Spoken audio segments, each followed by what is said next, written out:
Assalamualaikum warahmatullahi wabarakatuh. Waalaikumsalam warahmatullahi wabarakatuh. Nama saya Foniza Raffi dari kelas 101. Saya ingin menanyai Om Joko, apa itu hidup penuh manfaat dengan menghindari berfoya-foya, ria, sum'ah, takabur dan hasad. Oke Om, Sio, Ya, tanya. insya Allah.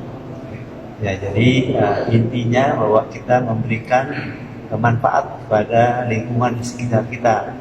Ya, kita bisa berbuat baik apa saja. Ya, tolong menolong dengan tetangga, dengan lillah. Ya, karena Allah Taala.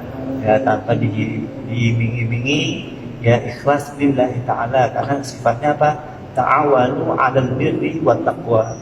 Bertolong menolong kamu dalam kebaikan dan takwa kepada Allah. Ya.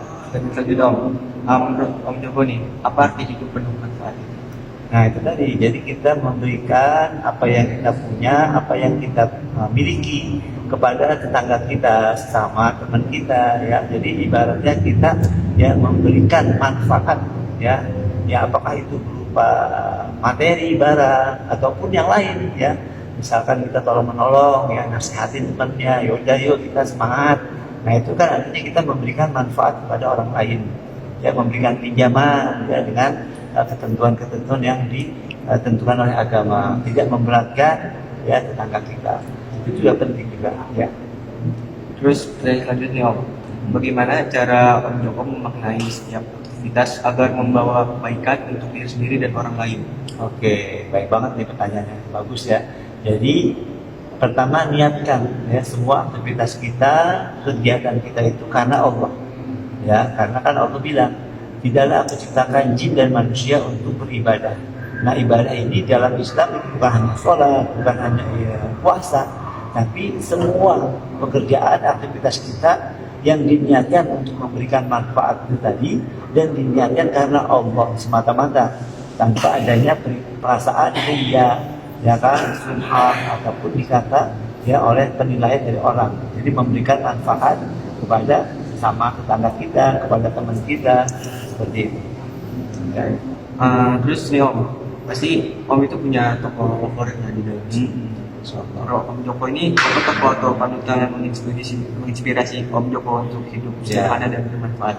Ya, yang pasti ya tentunya kita sebagai orang beriman, ya, beragama Islam, panutan idola kita adalah tentunya Nabi kita, Nabi Muhammad SAW, yang telah memberikan teladan, ya, dalam kehidupan kita, dalam bermasyarakat, ya, berteman, ya. Tapi kalau misalkan di lingkungan seperti ini, ya tentunya kita banyak, ya, ibaratnya guru agama kita bisa menjadikan panutan. Kenapa? Karena kan sosok yang terdekat itu adalah guru kita di lingkungan kita, ya, guru yang mengajarkan kita, ya, sholat, yang mengajarkan kita, ya, Al-Quran. Nah, itu kita dekati beliau, ya, kita ikutin saran-saran beliau sehingga kita bisa juga meneladani, ya, sikap tingkah laku dari Nabi melalui orang yang terdekat dengan kita. Terus apa pandangan Om tentang gaya hidup berlebihan atau berfoya-foya? Ya, jadi kata Allah dalam surat At-Takasur, ya, janganlah kamu bermegah-megahan. Kenapa? Karena bermegah-megahan ini adalah, ya, itu termasuk apa? Perilaku setan. Nah, berfoya-foya, berlebihan, sikap mubazir. Ya, innal mubazirina kana ikhwana syayatin. Ya, jadi tingkah laku, sikap yang berlebih-lebihan ini, mubazir, berfoya-foya, itu adalah bagian dari tingkah laku setan. Makanya kita harus hindari, innahu, karena sesungguhnya, ya, lakum adu mubin, kata Allah, sesungguhnya setan itu adalah musuh yang nyata bagi manusia. Oke. Terus bagaimana cara Om Joko nih mengatur keuangan agar tidak jatuh dalam perilaku berfoya-foya? Ya, jadi tentunya, ya, kita terapkan kehidupan kita yang hemat. Nah, hemat ini bukan berarti kita pelit, ya. Dengan hemat ini pun kita bisa tolong orang, tolong teman. Jadi bedakan antara kebutuhan dan keinginan. Apa yang kita butuh, ya, oke, kita beli, tapi tidak semua, ya, keinginan yang kita mau, yang kita ingin itu menjadi kebutuhan kita. Nah, keinginan itu bisa macam-macam. Ingin jalan-jalan, ingin beli barang, ingin sepeda motor baru. Tapi apakah kita butuh? Nah, itu tadi. Jadi terapkan ya standar ataupun ketetapan yang memang kita butuhkan seperti itu. Balik dulu dong. Apa tantangan terbesar dalam menjaga niat agar terhindar dari riya dan sum'ah? Ya, tantangannya adalah diri sendiri. Karena kenapa?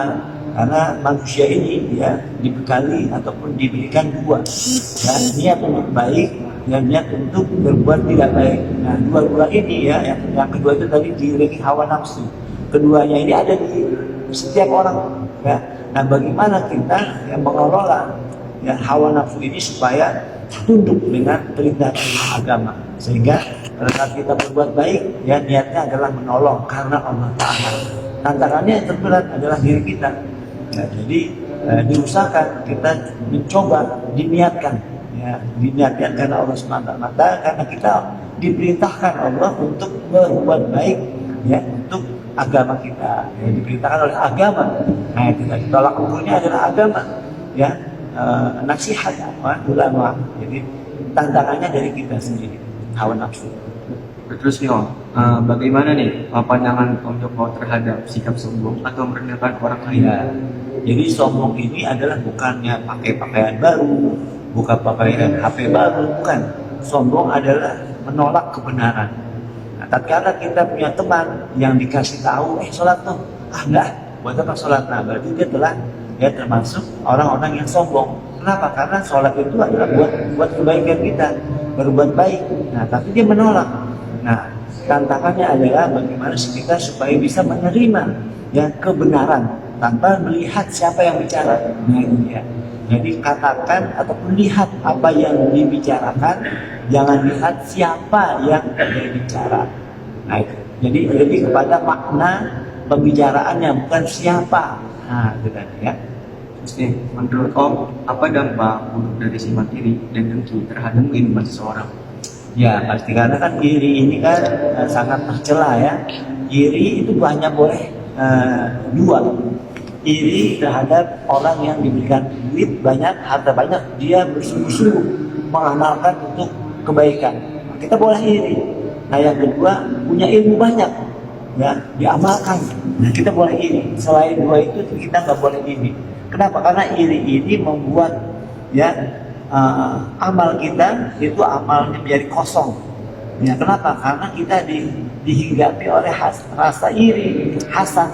Nah, hasad ini sikap yang tercela. Kenapa? Karena dia menginginkan nikmat yang ada di teman kita supaya hilang. Wah, gua nggak mau dia punya ini, gua mau dia terkenal. Nah, gua harus melakukan sesuatu, katakan seperti itu. Jadi hindari perasaan ini, ya, walaupun itu ya, hal-hal yang remeh. Kenapa? Hal-hal kecil bisa membuat hal besar. Pertanyaan terakhir ya Om, Ya. apa pesan Om Joko untuk generasi muda agar bisa menjalani hidup penuh manfaat tanpa terjebak sifat-sifat tercela?